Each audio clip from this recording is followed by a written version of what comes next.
Հարգելի գործընկերներ, նախ ուզում եմ շնորհակալություն հայտնել օրենքի նախագծի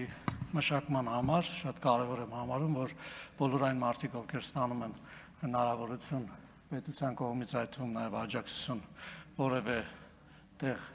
սովորելու, նաև կարողանան հետ վերադարձնել եւ այս առումով շատ կարևորում եմ այս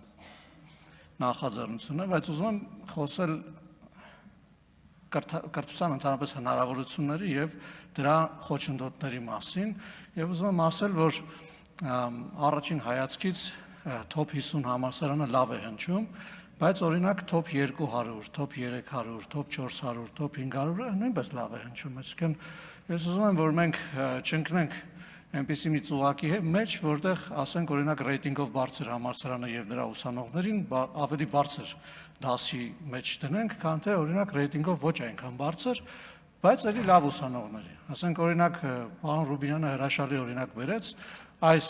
դահլիճում գտնվող 100 պատգամավորներից միայն պարոն Ռուբինյանը եւ պարոն Խանդանյանն են սովորել այդ top 50-ի մեջ, բայց ես չեմ համարում, որ այս դահլիճում ասենք օրինակ այդ կրթական հնարավորությունը հաշվի առնելով ինչ-որ շերտավորում կա, ասենք կան հրաշալի պատգամավորներ, կան ոչ այնքան հրաշալի պատգամավորներ եւ կան, այսինքն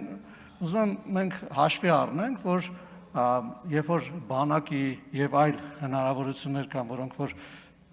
ինչ-որ չափով խոչընդոտ են հանդիսանում կրթության համար, մենք կարողանանք ինստիտուցիոնալ լուծումներ տալ, որպեսզի բոլոր նրանք, ովքեր ցանկանում են կրթություն ստանալ, նրանց ճանապարհին խոչընդոտներ չլինեն։ Օրինակ ես համարում եմ, որ բավականին լուրջ կրթությանը հարված է եղել այն ժամանակ, երբ որ օրինակ մենք ունեինք իրավիճակ, երբ տարեկետումով անվճար վճարովի